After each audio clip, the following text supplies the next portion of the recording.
Hi friends. अभी अपने पास Poco X3 pro का मॉडल आया हुआ है जो डेट कंडीशन में है। तो इस डेट कंडीशन को किस तरीके से डायग्नोस करना है स्टेप बाय स्टेप मैं आपको इस वीडियो में बताऊंगा। सबसे पहले बेसिक जो बैटरी कनेक्टर पे अपने को सबसे पहला वोल्टेज चेक करना है। ठीक है, तो इसका पूरा मैं स्टेप से बाय स्टेप बताऊंगा आपको, वीडियो में बने रहना। तो बैटरी कनेक्टर पे जब अपन वोल्टेज चेक करें तो 3.7 वोल्टेज अपने पास है, तो बैटरी अपना ठीक है। अब बैटरी बोर्ड के बैटरी कनेक्टर पे हम उसका डायोड मोड पे वैल्यू चेक कर लेंगे, रिवर्स और फॉरवर्ड में। तो रिवर्स में भी सही है, फॉरवर्ड में भी ठीक है। ठीक है, लेफ्ट साइड में मीटर है, मल्टीमीटर, तो उस पर ध्यान देना और बोर्ड की तरफ भी ध्यान देना मैं क्या क्या कर रहा हूँ। ठीक है, तो आपको भी स्टेप बाय स्टेप इस तरीके से काम करना है। अब अपने को चेक करना है डीसी मशीन पे इसका रीडिंग, कि ये डीसी मशीन पे क्या रीडिंग बता रहा है, क्योंकि बैटरी वोल्टेज अपना ठीक है और बैटरी कनेक्टर भी अपना ठीक है, कोई शॉर्ट नहीं है, कोई लीकेज नहीं है। तो डीसी पे अपने को बताएगा कि डायरेक्ट वोल्टेज तो लिया नहीं, डीसी ऑन कर दिया और ऑन ऑफ चीज को ट्रिगर करेंगे। ट्रिगर करने के बाद इसमें बता रहा है 169, 170, 215। तो मतलब कैसा, ये सीपीयू अपना कनेक्टेड में है, सीपीयू काम कर रहा है, बाकी इसका जो रैम है वो रैम ड्राई सॉल्ट हो गया है, या तो फिर सीपीयू के और जो रैम के बीच में जो कनेक्शन होता है वो ड्राई सॉल्ट हो गया होगा।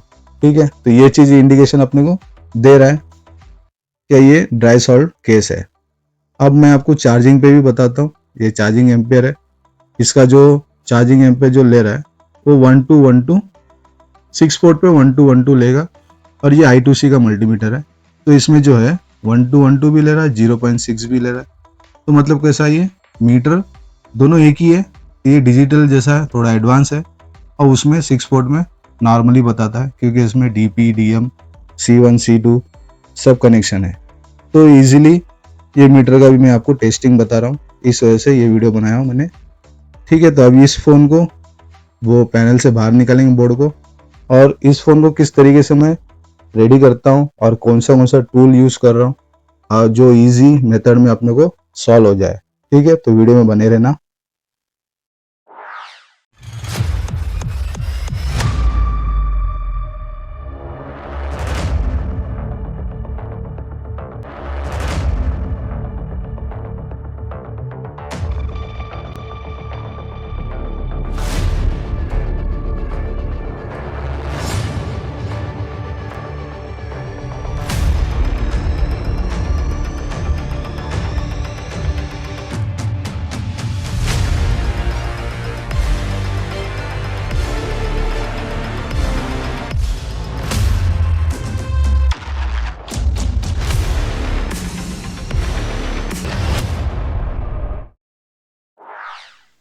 अभी अपने को ये सीपीयू का सील्ड है। ठीक है, तो ऊपर जो सील्ड लगा हुआ है जो है हीटिंग का सील्ड है, तो इसको पहले सबसे पहले सेफली रिमूव करना है, क्योंकि इसको भी अपने को यूज में लेना है। ठीक है, तो मैं आपको सब कुछ बताऊंगा इसमें, स्टेप बाय स्टेप आपको चेक देखना है, और यही मेथड आप अपने मोबाइल पे भी पीसी पे भी अगर यूज करोगे तो आपके लिए बहुत इजी मेथड होगा। ये सील्ड इसलिए निकालना है हीट करके, क्योंकि ये हीटिंग सील्ड है, और जो ऑन ऑफ स्विच का जो अपना कनेक्टर होता है, तो ज़्यादातर है ना क्या होता है इसमें, जब ये सील्ड को सब अपन निकालने के बाद वो जो कनेक्टर है ना मेल्ट हो जाता है हीटिंग करने के बाद, जब सीपीयू उठाते हो तो ये हीटिंग से जो सील्ड है, इससे क्या फायदा होता है अपने को, ये सेफली अपन आधा निकाल के यूएफएस के ऊपर रखोगे ना, तो क्या होगा, ये पीछे देखो, ये ऑन ऑफ स्विच का जो कनेक्टर है वो भी कवर हो जाएगा, तो ऑन ऑफ स्विच को इफेक्ट नहीं होगा। ठीक है, तो ये एक मेथड है। तो हर चीज में इसमें मैंने ना छोटी छोटी चीज को मैंने इसमें इन्वॉल्व किया हूँ और आप लोगों को डिटेलिंग में बता रहा हूँ। आप लोग कभी भी कोई भी ऐसा फोन आप सीपीयू करते हो तो उसके बाजू में जो कनेक्टर है वो डैमेज नहीं होना चाहिए, तो उसको कैसा इस तरीके से सेफली अपन काम कर सकते हैं।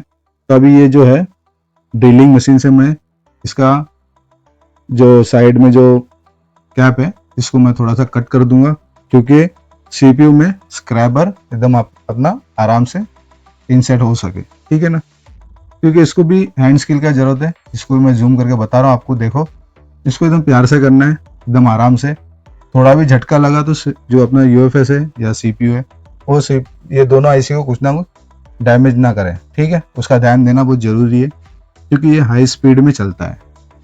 तो इसको नॉर्मली एकदम हल्के हाथ से आप यूज़ करोगे ना तो एकदम आराम से आपका काम एकदम आराम से हो जाएगा। कटिंग एकदम कोई टेंशन नहीं होगी। हैंड स्किल का काम है, आप हमेशा इस तरीके से यूज़ करते रहोगे ना तो आपको इजीली आ जाएगा। तो इसमें मैंने बहुत सारे टूल यूज़ किया हूँ जो आपको हमेशा ये फील्ड में यूज़ करना ज़रूरी है। करोगे तो आपको और आसानी होगा काम करने में और टाइम भी अपना बचेगा। ठीक है, तो अब ये दोनों तरफ मैंने थोड़ा थोड़ा कट कर दिया हूँ। ये पूरा सील निकाल सकते हैं, बाकी ये सील पूरा निकालेंगे तो क्या होगा, जो बोर्ड का जो पावर होता है ना वो खत्म हो जाता है।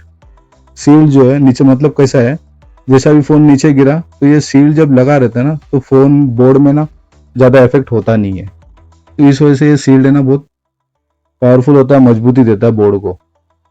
तो ज़्यादातर यही कोशिश करना कि सील ना निकाले, जितना ज़रूरत है उतना ही काटे और उसको यूज़ करें। ठीक है, तभी सीपी के आसपास जो भी ब्लैक गम है, जो बाहर है, जो कंपोनेंट से जुड़ा हुआ है, तो उसको एकदम आराम से अपन 250 का हीटिंग रखा हूँ, एयर को रखा हूँ 50 और ये ग्लू को काट देंगे। इसको क्लीन करने के बाद ऊपर का रैम उठाना है, उसके बाद सीपीयू को उठाना है। तो वो ट्रिक मैं आपको बता रहा हूँ, तो बहुत से भाई करते भी है, फिर भी मैं आपको एक मेरे वीडियो पे पूरा एक्सप्लेन करूँगा। इसको मैंने हीटिंग रखा हूँ 350 और एयर को रखा हूँ 60, जो एकदम आराम से चारों बाजू, और नोजल इसका रखा हूँ सीपी के साइज का, सीपी के आधा। ठीक है, बड़ा नोजल जो आता है वो नोजल को यूज किया हो।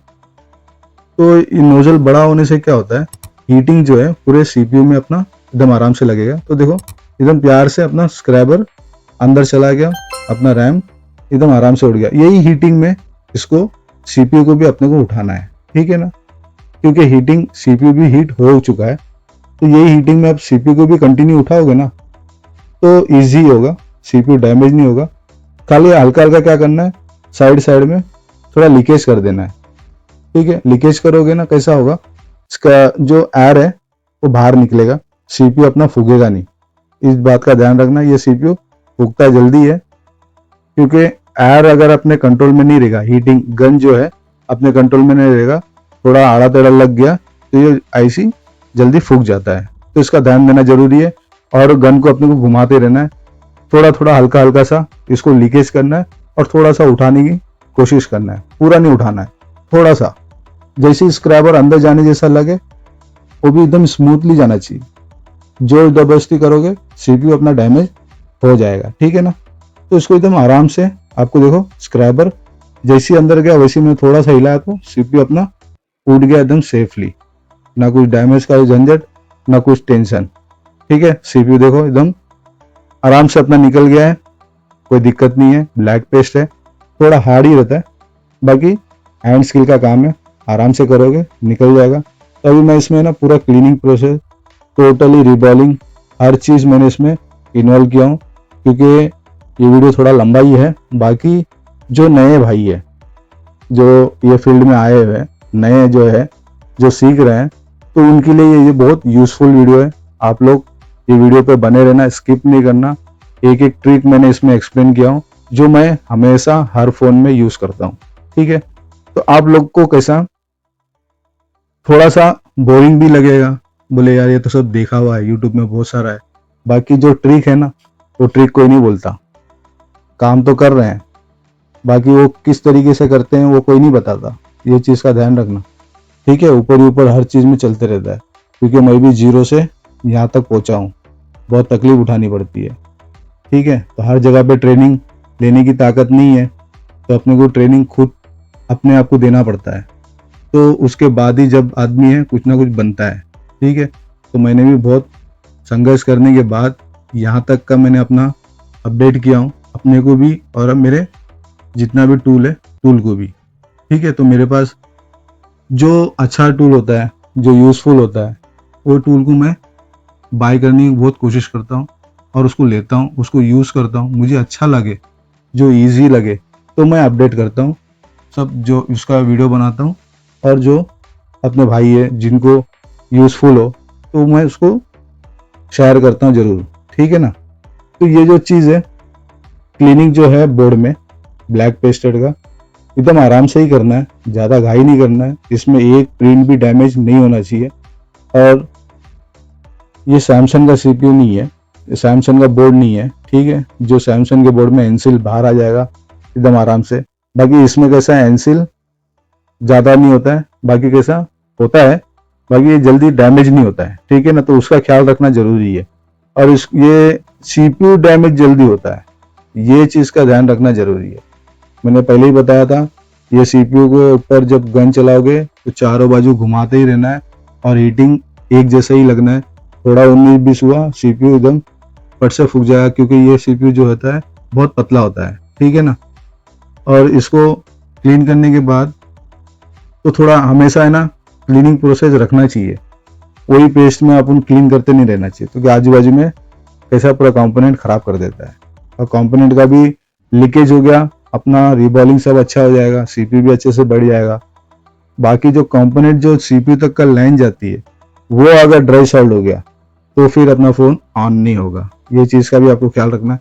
देखो सीपीयू उठाने के टाइम पे एक स्क्रैच लग गया है, इसको भी सही करना है, ठीक है। इसको स्क्रैच लग गया है छोड़ देंगे, ऐसा नहीं छोड़ना, ठीक है। इसका जब वैल्यू मैंने चेक किया डायोड मोड पे, तो दोनों तरफ तो वैल्यू आ रहा है, ये ग्राउंड नहीं है। ये ग्राउंड से अगर कनेक्ट हो गया तो पूरा खेल अपना खत्म हो जाएगा, जो काम कर रहे हो पूरा काम खराब हो जाएगा। क्योंकि ये वैल्यू जो आ रही है, ये शायद वोल्टेज की भी हो सकती है, कोई भी चीज़ की लाइन हो सकती है। मैंने इसको ट्रेसिंग नहीं किया, बाकी जो वैल्यू आ रही तो ये लाइन किसी ना किसी के साथ तो जुड़ी होगी। ये लाइन अगर ग्राउंड हो गई तो अपने को दिक्कत हो जाएगी। तो सबसे पहले यूवी से पेस्ट करके इसको लाइन को पहले बंद करना है, जो ओपन हुआ है उसको क्लियर से बंद कर देना है, कि अपने को सेफली आगे का काम एकदम आराम से कर सके, ठीक है। तो हर चीज़ का है ना मैंने बारीकी से मैंने इस वीडियो पे रखा हूँ। जो जो चीज़ मैं फेस करता हूँ हर मोबाइल में, तो वो चीज़ को एकदम क्लियर कट तो मैं बताया हूँ। आप लोग के साथ भी होता होगा, ठीक है ना, आप लोग के साथ भी होता होगा। तो इस तरीके से काम करने से अपने को सेफली कैसा काम करना है, क्लीन ही कैसा काम करना है, जो साफ सुथरा रहे, वो मेथड मैंने हर चीज़ इसमें अप्लाई किया हूँ। आप लोग को वीडियो अच्छा लगे तो एक लाइक कर देना, और मेरे चैनल को सब्सक्राइब भी कर लेना, और बेल आइटम भी दबा देना। कोई नेक्स्ट वीडियो होगा तो आपको अपलोड करूँगा तो आप लोग को नोटिफिकेशन मिल जाएगा, ठीक है ना। तो अब ये जो आयरन में घुमा रहा हूँ, ये आयरन 250 हीटिंग वाला आयरन है, जो छोटा, जो एलिमीटर वाला जैसा आता है ना, छोटा, सैमसंग में मिलता है, सैमसंग कंपनी का है। तो ये आयरन से जो ब्लैक पेस्ट जो थोड़ा बहुत बचा हुआ है बोर्ड में, उसको भी एकदम आराम से ये क्लीन कर देगा, ठीक है। जो बड़ा आयरन है उसको नहीं करना है, T12 का, T12X है, T12 Pro है, T20 2010 है, 210 है। तो वो आयरन को ये साइड ग्लू के लिए यूज मत करो, ये छोटा आयरन को रखो। ये कनेक्टर लगाने के लिए भी बहुत अच्छा यूज होता है, डिस्प्ले कनेक्टर हो गया, चार्जिंग जैक हो गया, उसका सोल्डरिंग करने के लिए बहुत ईजी होता है, जंपर करने के लिए बहुत अच्छा आयरन है ये। तो ये हर भाई के पास होगा और इसको यूज करना बहुत अच्छा है। ये जब छोटी छोटी चीज को है ना, छोटे छोटे जो गम है, जो ग्लू है, ये बहुत आराम से निकाल देता है। ये तार जो ब्रश है, इसको भी यूज करना चाहिए, बाकी एकदम सेफली। थिनर डालना है, ठीक है, मैं थिनर ही यूज करता हूँ, जो बोर्ड क्लीन के लिए आता है। वो क्लीन, उससे जो साफ करोगे तो अपना थोड़ा बहुत जो भी गम है वो क्लीन हो जाएगा। और भी अगर कुछ बचा है तो ये बोर्ड को अपने को एकदम क्लीन करना है, क्योंकि इसका जो सीपीयू है उसको बिठाने के लिए यहाँ का जो पैड है, बोर्ड का पैड, ये बोर्ड का पैड है ना एकदम क्लीन होना चाहिए, चमकना चाहिए चांदी की तरह। तो इसमें मैंने क्या किया हूँ, थोड़ा सा पेस्ट डाला हूँ, फ्लक्स डाला हूँ, और पीपीडी का जो पेस्ट होता है ना, उसको मैंने थोड़ा सा रखा हूँ, ठीक है। तब इसमें क्या है, ये जो जिस जगह पे जो ड्राई सॉल्ट है, तो ये आयरन की मदद से जो होगा, ये पीपीडी जो लगा हुआ है, तो ये क्या होगा, जो उसका लाइन जो क्लोज है उसको ओपन कर देगा, जो ड्राई सॉल्ट है उसको सॉल्व कर देगा, एकदम आराम से क्लीन हो जाएगा। फिर इसके बाद जो अपन नेक्स्ट स्टेप में क्या करेंगे, डीसॉल्डर वायर का यूज करेंगे, ठीक है ना।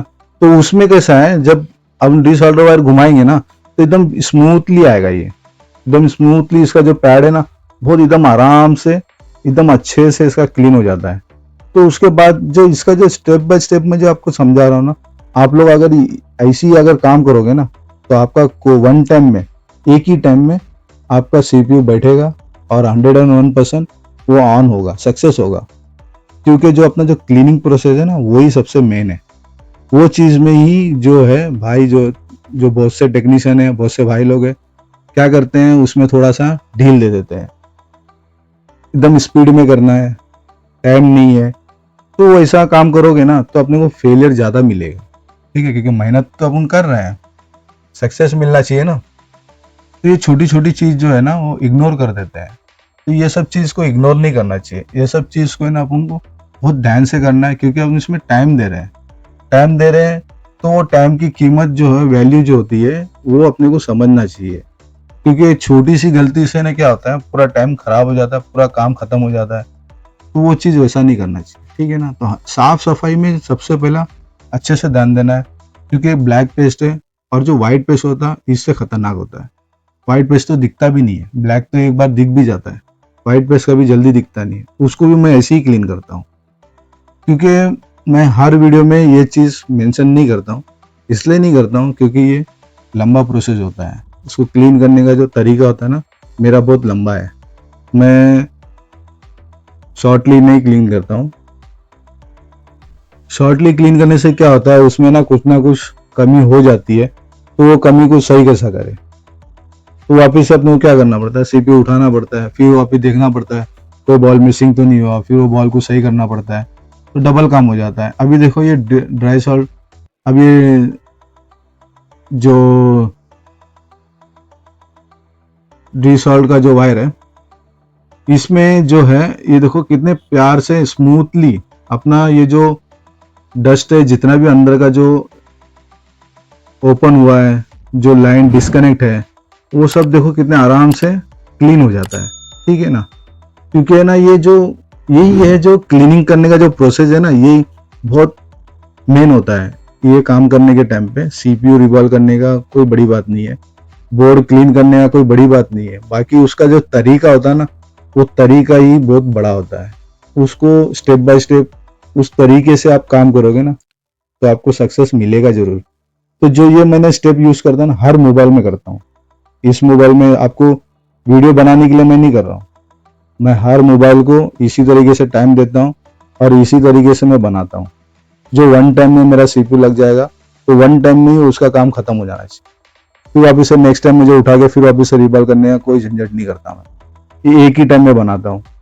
तो ये मेरा ट्रिक रहता है, ठीक है। तो इसमें कैसा है, टाइम जितना दोगे ना आप मोबाइल को, तो उतना मोबाइल है ना अच्छे से बनेगा। अगर समझ लो एक टाइम में बन भी गया, तो इसमें क्या होता है, अब ये आईसी लगा भी दिए, सीपीयू बैठ भी गया, उसके बाद क्या है, इसमें ज्यादातर दिक्कत कहाँ से आती है मालूम है, कैमरा कभी कभी कनेक्ट नहीं होता। मैंने देखा हूँ बहुत से भाई है ना बाहर करा के आते हैं, तो क्योंकि वो जो गैप है कैमरे का, जो कनेक्शन है, लाइन है, वो लाइन के पास से ही स्क्रैबर जाता है, क्योंकि वहीं जो गैप होता है कंपोनेंट वहां पर ही कम होता है, तो वहां से ही स्क्रैबर हर बार अंदर इन करते हैं, ठीक है ना। तो उस टाइम पे क्या होता है, उस जगह पे वो जो सीपीयू जो कोना, वो कॉर्नर होता है, वो कॉर्नर क्या होता है, वो जब उठाते हैं ना, तो सीपीयू क्या होता है, थोड़ा सा बेंड हो जाता है। ये आप कभी भी ध्यान देना, आपके पास अगर ऐसा कभी फोन आए तो आप जरूर देखना, ये चीज हकीकत में होती है, क्योंकि मैंने देखा हूँ। वो कॉर्नर जो है थोड़ा सा उठा के, हर कोई भाई स्क्रैबर डालता है ना, थोड़ा उठाता है। जब उठाने के टाइम पे क्या होता है, वो हीट रहता है ना, तो हीटिंग में ना वो सीपीयू थोड़ा सा बेंड हो जाता है। ये चीज को आप ध्यान दो, आपको मालूम पड़ेगा, थोड़ा सा बेंड हो जाता है। कभी भी सीपीयू को बेंड नहीं करना, उठाना नहीं है, कभी नहीं उठाना है। स्क्रैबर को अंदर ही घुसाने की सोचना है, क्योंकि बड़ा सीपीयू है, उसको आराम से अंदर ही घुसाने की सोचना है, ठीक है ना। तो अभी अपना बोर्ड का तो क्लीन हो गया, अब सीपीयू को क्लीन करने का प्रोसेस मैं बताता हूँ। देखो ये जो है, यही जो आइटम है बहुत जबरदस्त है। ये जो टूल है ना, अपना पूरा टाइम बचाता है, अपना आईसी भी सेफ रखता है, और ये टूल को यूज कैसा करना है, ये बड़ी बात है, ठीक है। टूल तो ले लेते हैं, बाकी कैसा है उसको यूज करने का तरीका अलग है। देखो इसमें मैंने टाइप सी को इन किया हूँ, इसको वोल्टेज दिया हूँ, पावर स्विच को ऑन करूंगा। अभी इसका जो हीटिंग का जो टेम्परेचर है ना, मैं 230 रखा हूँ, ठीक है। इसका टेम्परेचर सब कम ज़्यादा है, एडजस्टमेंट कर सकते हो। बाकी 230 में एकदम स्पीड में हीट होगा, और उसमें क्या करना है क्या नहीं करना है कैसे करना है मैं सब ये वीडियो में बताया हूँ। मैं आपको सबको एक्सप्लेन करता हूँ। तो अभी सीपीयू को रख दिए, सीपीयू अपना हीट हो गया है। तो अभी ये फ्लक्स डालेंगे, अच्छा क्वालिटी वाला फ्लक्स डालना है, लोकल नहीं, ठीक है। देखो फ्लक्स डालते साथ ही फ्लक्स है ना कैसा हो रहा है, मेल्ट हो रहा है, ठीक है ना, दिख रहा है ना, मेल्ट हो रहा है। तो अभी जब ये मेल्ट होगा ना, तो फिर क्या करना है अपने को, आयरन को एकदम आराम से घुमाना है, ठीक है।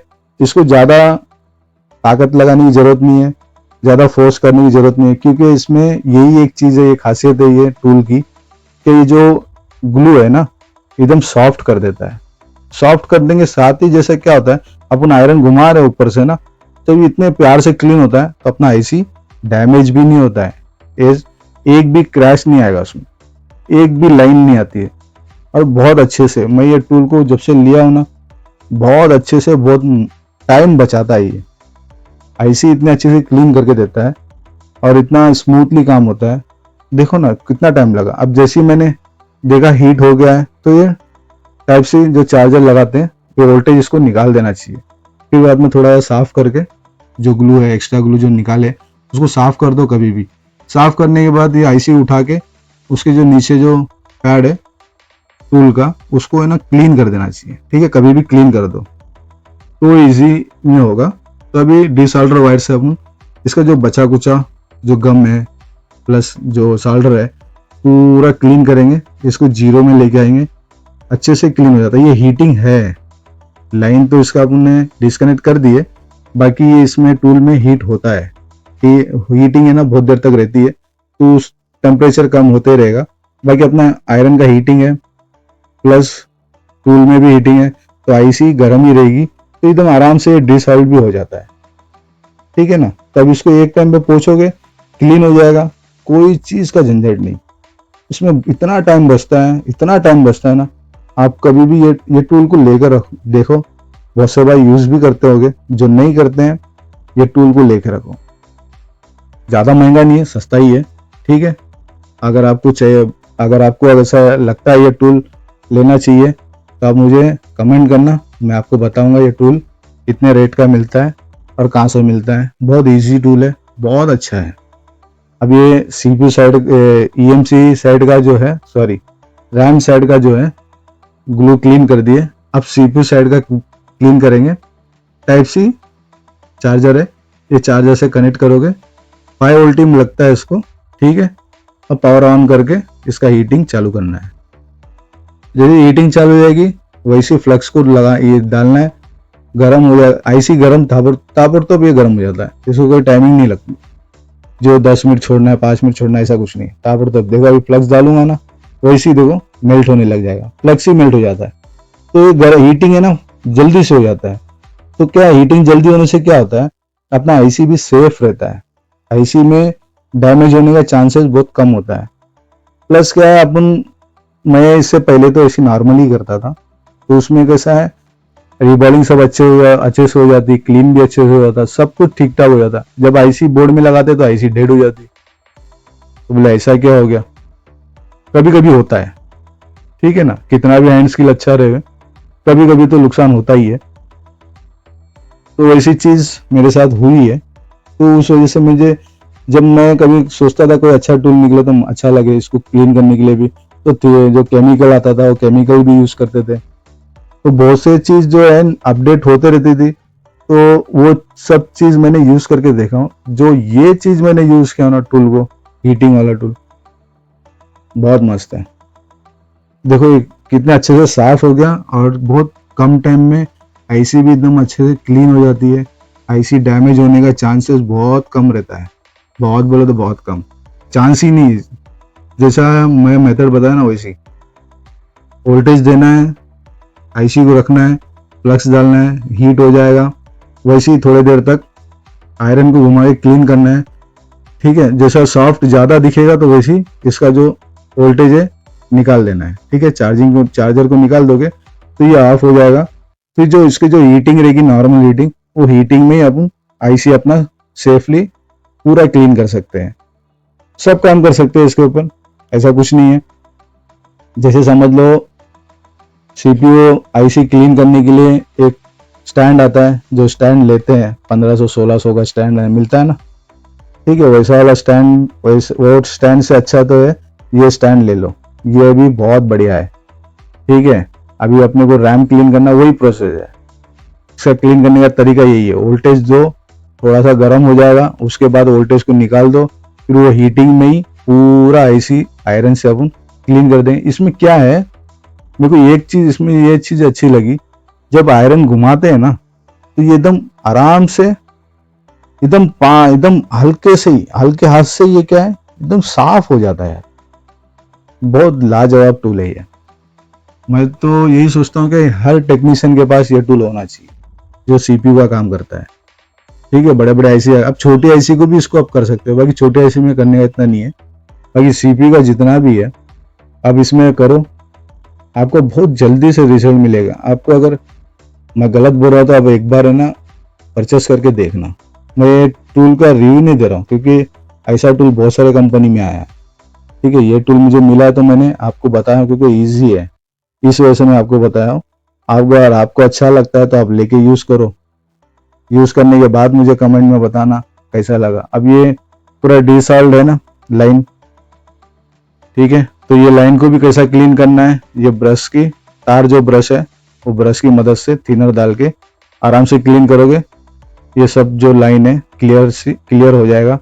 फिर रिबॉल्व करने के लिए इजी होगा, ठीक है। अगर ऐसे ही रिबॉल्व करोगे तो रिबॉल्व आपका होगा नहीं मतलब कैसा है, जो लाइन डिस्कनेक्ट है वो डिस्कनेक्ट में ही रहेगी, वो कनेक्ट नहीं होगा।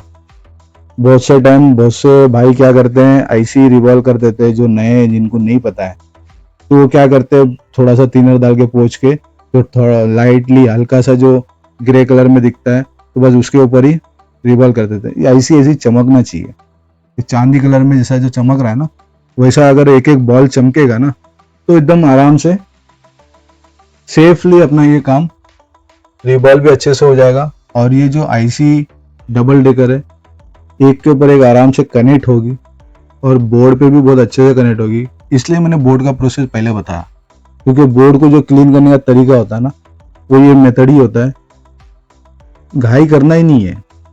इसका अमाउंट तो अपन ज़्यादा ही लेते हैं ना, तो इसको अच्छे से काम करके दो, जो कस्टमर को टेंशन नहीं होगा।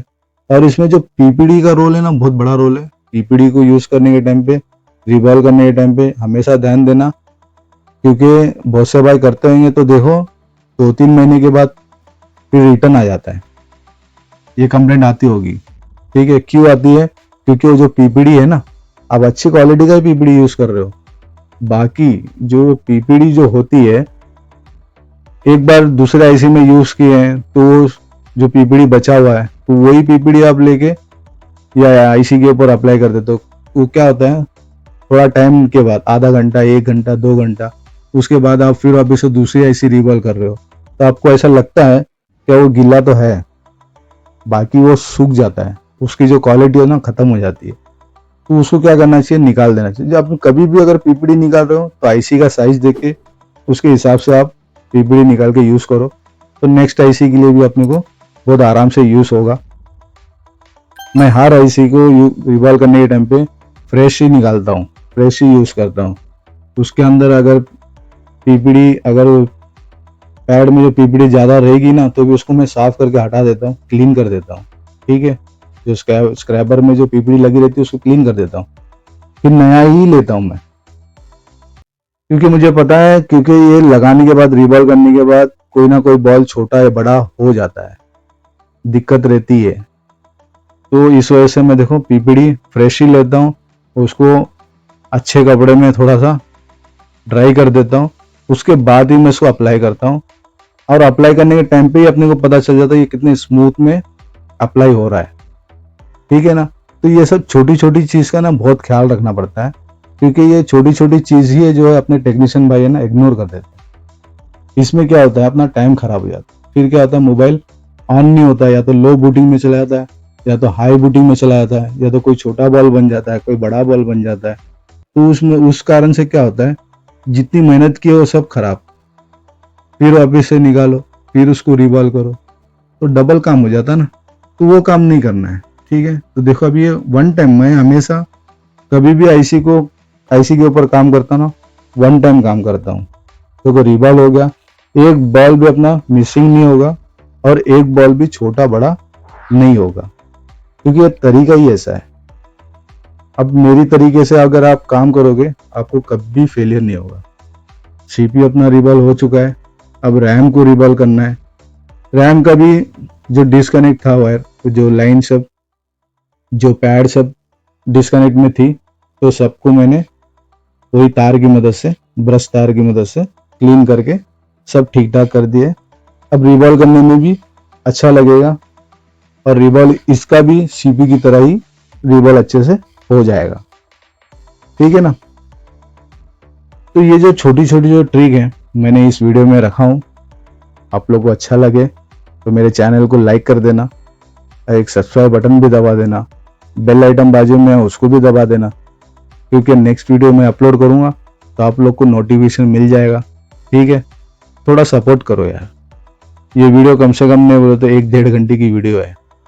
बाकी इसको मैंने एडिटिंग कर करके जो मेन टॉपिक है, जो मेन चीज़ है, उसको रख के ही इस वीडियो को बनाया हूँ।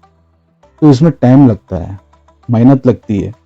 तो इतना सब कुछ करते हैं, किस लिए करते हैं कि अपने भाई लोग जो है, जो नए हैं, जो नए फील्ड में आए हैं, जिनको समझ नहीं है, काम नया कर रहे हैं, तो कैसा सीखे। अब बड़े बड़े इंस्टीट्यूट में जा नहीं सकते, किसी का ट्रेनिंग नहीं ले पाते, तो उन भाई लोग के लिए इजी होगा ना। तो वैसे अगर कोई भाई मेरा अगर ये वीडियो देख रहे हैं तो यार लाइक कर दो, सब्सक्राइब कर दो और अच्छा से कमेंट भी दे दो, ठीक है, और बेल आइटम भी दबा देना। तो ये जो आईसी को रिवॉल्व करने का तरीका, आईसी को उठाने का तरीका और कौन सा टूल यूज करना है, कब यूज करना है, कितने हीटिंग में यूज करना है, तो सब चीज को मैं इसमें मेंशन किया हूँ, ठीक है। तब ये रिवॉल्व करने के बाद ये भी चीज आपको बताता हूँ कि रिवॉल्व करने के बाद फिर जो छोटा सा फ्लक्स आता है ना 20 रुपये वाला, उसको डाल के इसको सब पूरे बॉल को एक साइज में लेके आना है। ये लास्ट स्टेप होता है आईसी रिवॉल्विंग करने का, ठीक है। तो देखो इसमें भी मैंने ये प्लग्स डाल रहा हूँ। ये 20 रुपये वाला जो प्लग्स मिलता है ना, उसको रखो। उसको कैसा मालूम है, रिवॉल्व लास्ट में करने के टाइम पे ये अप्लाई करो, अप्लाई करके फिर इसको हीटिंग दो। तो नॉर्मल हीटिंग में 330 हीटिंग रखो और 50 एयर रखो। ये आराम से जो बॉल यहाँ वहाँ थोड़ा बहुत आड़ा टेढ़ा अगर रहेगा ना, तो ये कैसा है, एकदम सीधा हो जाएगा, अपनी जगह पे परफेक्टली बैठ जाएगा। ये इसलिए करते हैं क्योंकि जब बोर्ड में बिठाते हैं तो ये अपनी जगह पे एकदम परफेक्टली बैठेगा, ठीक है ना।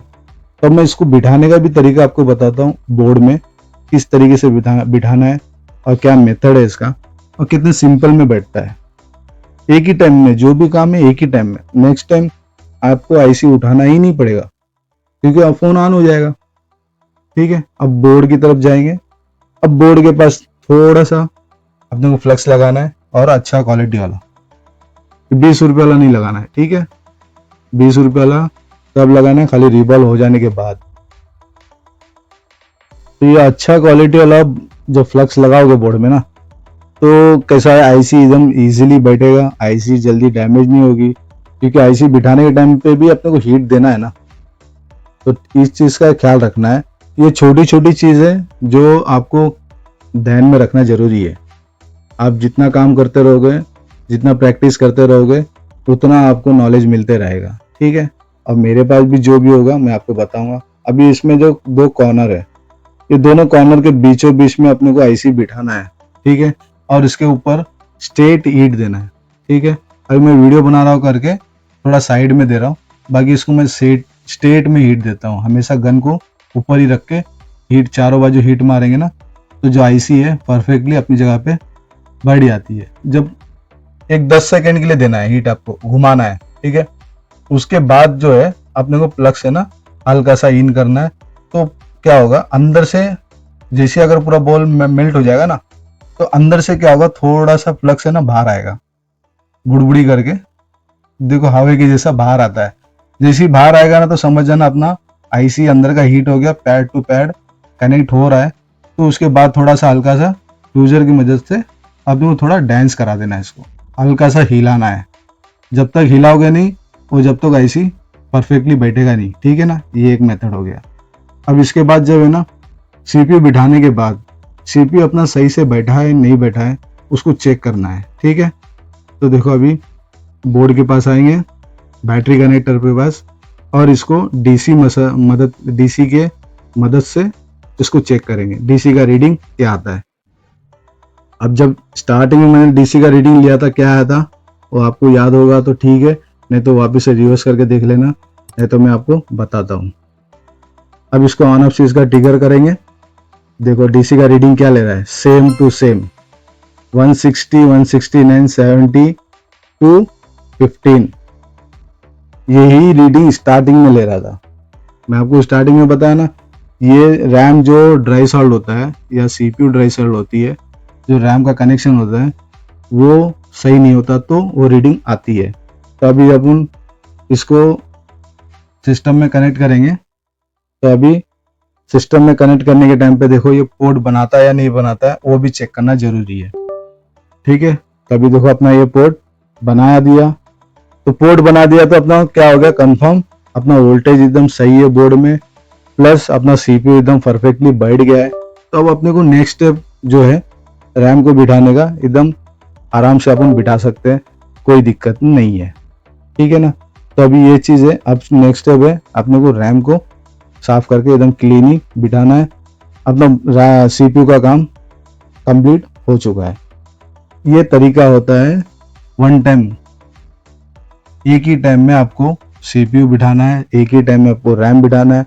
कोई भी आईसी आप उठाते हो, कोई भी आईसी आप बिठाते हो, उसको इंस्टॉल कर रहे हो तो उसका तरीका एक ही टाइम होना चाहिए। नेक्स्ट टाइम करोगे तो बोर्ड भी हीट होता है, आईसी भी हीट होती है, इंटरनली डैमेज होती है, वो दिखाई में नहीं देती, बाकी इंटरनली डैमेज होती है आईसी। अपन समझते हैं सारा आईसी क्या हो गया, ज़्यादा तो हीट दिए ही नहीं है, टेम्परेचर सब ठीक था, फिर आईसी कैसा मर गया, क्योंकि आप कंटिन्यू हीट दे रहे हो, 1-2 बार 3 बार 4 बार उठा रहे हो आईसी हीट दे रहे हो। तो अब इसका नोज पॉइंट है, चेक करके वही सेम टू सेम जो कॉर्नर ये कॉर्नर सेम टू सेम वैसे ही आईसी उसके ऊपर रैम को भी बिठाना है, ठीक है ना। तो ये सिंपल प्रोसेस है। आप जितना प्रैक्टिस करोगे उतना आपको नॉलेज मिलेगा और इजी होते रहेगा, ठीक है। आप वीडियो देखने से कुछ नहीं है, आपको आपके टेबल पे भी इस तरीके से काम करना है। मैं सिर्फ मेथड बता सकता हूँ कि इजी कितना इजी आप काम कर सकते हो, ठीक है। ये कोई भारी काम नहीं है, कोई वेट उठाना काम नहीं है, सिर्फ अपने दिमाग का काम है। तो अभी इसका हीटिंग भी वही है 330 और 50 एयर, वही हीटिंग और एयर में मैं रैम को भी बिठा रहा हूँ जो सीपीयू को बिठाया था, और इसका नोजल बड़ा ही है, ठीक है। इसको भी उस तरीके से हल्का सा हिलाना भी है। अब अपना बोर्ड भी ऑन हो चुका है, ठीक है। तभी ये जब कस्टमर के पास जब पहली बार ये सेट जो था उन लोगों पे था, तो कस्टमर ने या तो कोई दूसरे दुकानदार ने इसको फॉर्मेट मारा है, ठीक है। तो अभी ये एफआरपी मोड में रुका हुआ है सेट तो अपने को ऑन करना था, ऑन कर दिए। एफआरपी का जो भी है वो कस्टमर को पूछेंगे, ओके बोला तो कर देंगे, नहीं तो फिर वो कुछ भी करें, ठीक है। अपना तो काम जो था सेट को ऑन करना, ऑन कर दिए। आपको बता देता हूँ ये वही बोर्ड है जो सील निकाला हुआ है, वो सील वैसी का वैसी है। तो यही मेथड है। आपको अच्छा लगे तो लाइक करना, शेयर करना और अच्छा सा कमेंट भी दे देना, ठीक है। यहाँ तक देखे हो तो उसके लिए धन्यवाद, थैंक यू सो मच।